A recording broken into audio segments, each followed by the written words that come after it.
السلام علیکم خواتین و حضرات. آپ نے دیکھا ڈپریشن ہر انسان کو ہو سکتا ہے، عمر کے کسی بھی حصے میں ہو سکتا ہے، کیونکہ جو مسائل ہیں وہ ہماری زندگی کا حصہ ہیں. لیکن کبھی کسی کو ڈپریشن میں دیکھ کے طعنہ دینا کہ شاید اس انسان کا ایمان ہی کمزور ہے، آپ سوچیں کہ اس انسان کی پھر کیا کیفیت ہوگی جو پہلے سے ڈپریس ہے. جب ہم اسے یہ کہیں گے کہ تمہارے ایمان کی کمزوری کی وجہ سے تم پر ڈپریشن طاری ہوا ہے تو وہ کیسا فیل کرے گا. ایک ایسی ہی پوسٹ میری نظروں سے گزری، ہمارا درود گروپ ہے اور اس میں علی عارف نے یہ تحریر شیئر کی اور ان سے میں نے پوچھا اس بارے میں کہ کیا یہ آپ کی اپنی تحریر ہے، تو انہوں نے بتایا کہ بیسک کنسیپٹ تو اس کا کہیں اور سے ملا ہے، لیکن اس کو پھر میں نے ایکسٹینڈ کیا ہے. لیکن میرے اچھے ناظرین، ہر تالے کی چابی الگ ہوتی ہے، اس کا عنوان ہے، اور مجھے یقین ہے کہ یہ تحریر، یہ جو الفاظ ہیں، یہ جو سوچ ہے، یہ آپ کے دل کو ضرور چھوئے گی. بہت ہی ہارٹ موونگ ہے اور مجھے لگتا ہے کہ ہم سب کو یہ جاننا بھی چاہیے اور ہمیں اس رویے کا علم بھی ہونا چاہیے کہ ہمیں کیسے بیہیو کرنا ہے جب ہم کسی کو ڈپریس دیکھتے ہیں.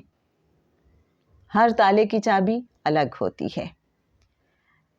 اور پھر اس کا سب ٹائٹل ہے ڈپریشن دراصل اور کچھ نہیں بس ایمان کی کمزوری کی نشانی ہے. یہ وہ جملہ تھا جس نے دل و دماغ میں غدر مچا دیا. سارا وقت دماغ میں ایمان کی کمزوری ہی کنڈلی مارے بیٹھا رہا. کچھ لفظ کیسے وجود ہلا دینے والے ہوتے ہیں نا. دل کیا اس کمنٹ کا جواب دوں کہ پیارے لوگوں، ہاتھ ہولا رکھا کرو. اتنے بڑے اور شفاف جملے جس چیز سے کبھی گزرے نہ ہوں اس کے بارے میں اتنے بڑے بڑے جملے نہیں بولا کرتے. نہ جانے ان کمزور ایمان والوں میں سے کتنے ہوں گے جنہوں نے ڈپریشن کی انتہاؤں میں کہ جب لفظ بھی گم ہو جاتے ہوں گے، جب چند لفظ بولنے پر بھی تھکن سے ہانپتے ہوں گے، ان کی خالی آنکھوں نے حسرت سے آسمان کو کتنے لمحے تکا ہوگا. اللہ آپ تو سب جانتے ہیں نا. ان خالی آنکھوں کے سوال اللہ نے دیکھے ہوں گے. کتنے ہی ہوں گے جنہوں نے کئی کئی گھنٹے سجدے کی حالت میں گزارے ہوں گے، اللہ سے مدد مانگتے ہوئے کہ اے اللہ مجھے بھی ان اندھیروں سے نکال دے، جس طرح تو نے اپنے نبی یونس علیہ السلام کو مچھلی کے پیٹ سے نکالا، ایسے ہی مجھے بچا لے، سکینت دے دے. کی گردان کرتے ہوئے. اور آپ کو کیا پتا، انہی میں سے کسی کمزور ایمان والے نے استغفار اور آیت کریمہ کی تسبیحات سانسوں کے آنے جانے کی طرح کی ہوں گی. ہر پینک اٹیک پر جائے نماز کی طرف یہ لوگ لپکے ہوں گے اللہ کے سامنے کھڑے ہونے کے لیے. کئی کئی گھنٹے قرآن کی تلاوت کی ہوگی اپنے دل کی ویرانی ختم کرنے کے لیے. کئی کئی دن مسلسل آنسوؤں سے اللہ سے فریاد کی ہوگی کہ بس آپ میرے سے نظر مت ہٹائیے گا، بس میرے ساتھ رہیے گا، اپنے ہونے کا احساس ساتھ رکھیے گا، مجھے عطا کیجیے گا اپنے ساتھ ہونے کا احساس کہ تو میرے ساتھ ہے میرے رب.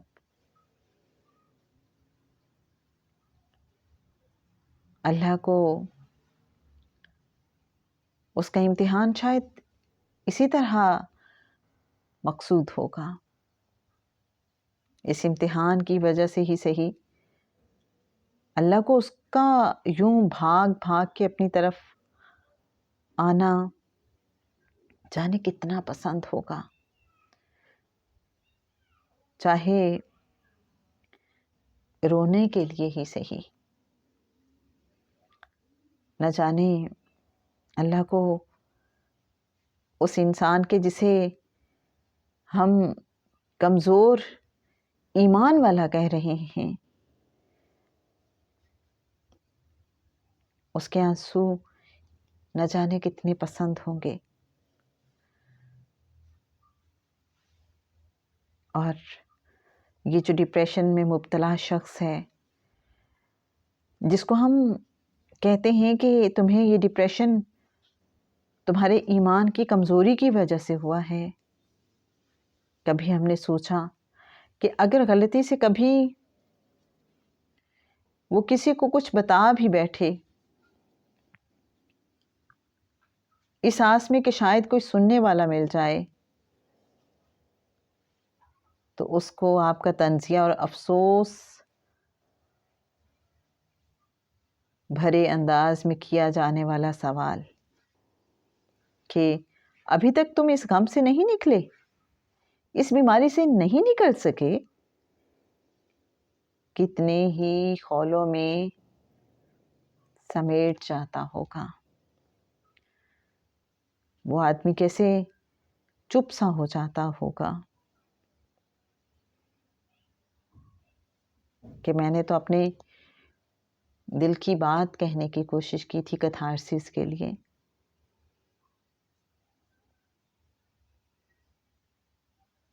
اور آگے سے مجھے یہ طعنہ دیا جا رہا ہے کہ تم ابھی تک اس غم سے ہی نہیں نکل سکے. کسی نے مجھے سمجھنے کی کوشش ہی نہیں کی. ڈپریشن میں مبتلا یہ شخص پھر سوچتا ہوگا، اور اگلی دفعہ آپ سے تو کیا کسی سے بھی کچھ کہنے کی ہمت نہیں پائے گا کہ آپ تو فٹ فتویٰ چڑھ دیں گے. اصل میں تم خود ہی اس بیماری سے نہیں نکلنا چاہتے، اور بہت سو کو تو پھر مر جانا آسان لگتا ہوگا. ایک تو درد کی انتہائیں، اور اوپر سے ہاتھ بڑھا کر مدد کرنے والا بھی جب دور دور تک کوئی نہ نظر آئے.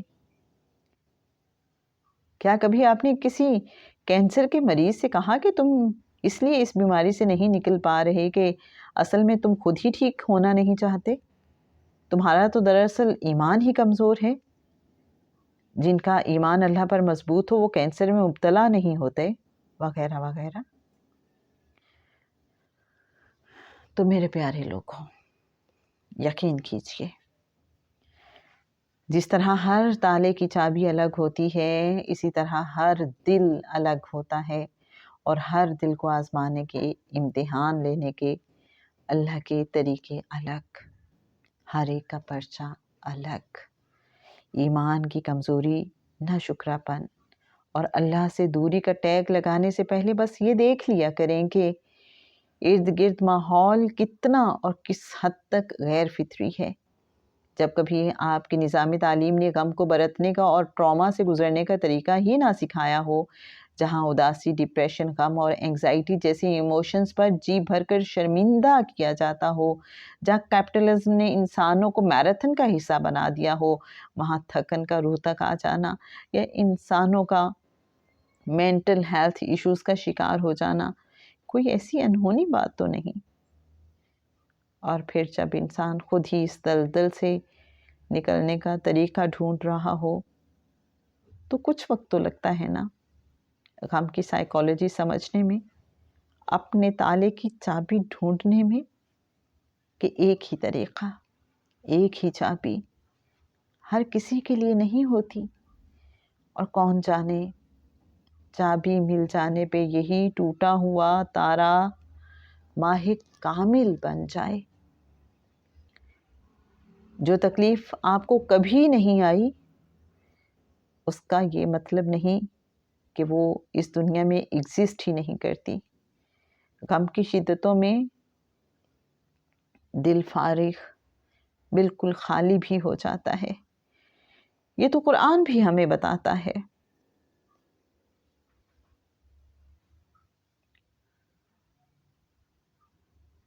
وہ یعقوب علیہ السلام کا اپنے حزن کی کہانیاں اللہ کو سنانا، اور پھر تکلیف کی شدتوں میں حضرت آسیہ سلام اللہ علیہ کا اللہ کے پاس بہت پاس جنت میں امن والے گھر کا سوال کرنا، اور پھر حضرت ایوب علیہ السلام کا اللہ سے اپنی تکلیف کا حال کہنا، وہ ام سلمہ رضی اللہ تعالی عنہا کا مکہ ہجرت کرتے ہوئے بیٹے کا چھین لیا جانا، اور ایک لمبے عرصے تک ان کا روزانہ مدینے میں مکہ سے آنے والے راستے کو بیٹھ کر تکتے رہنا اور رونا یہاں تک کہ بیٹا واپس مل گیا۔ ان ہستیوں کو اللہ نے کبھی ان کے ایموشنز کی وجہ سے شرمندہ نہیں کیا۔ ہمارے رب نے تو کچھ بھی بے وجہ نہیں بنایا۔ موجودہ حالات میں اتنے لوگوں کا ڈپریشن اور اینگزائٹی کا شکار ہوتے جانا بتاتا تو ہے کہیں کچھ بہت بری طرح غلط ہے جس کو ٹھیک کرنے کی ضرورت ہے۔ اور کیا پتا انہی سفررز میں سے کوئی چن لیا جائے۔ یہ جو ڈپریشن میں مبتلا لوگ ہیں اور جو اس میں سے نکلنے کے لیے ہاتھ پاؤں مارتے ہیں، ہو سکتا ہے ان میں سے کسی کو اللہ کی طرف سے چن لیا جائے غلط کو ٹھیک کرنے کے لیے۔ تو بس گرے ہوں کو ہاتھ بڑھا کر تھامنے کا اپنی طاقت کے مطابق ہنر سیکھنا شروع کر دیں۔ زخموں پہ مرہم لگانے کا ہنر، مرہم پٹی کرنے کا ہنر، کسی ایک کو بچائیں۔ مضبوط ایمان والو کسی ایک کو تو بچا لیں، شاید یہی حجت بن جائے۔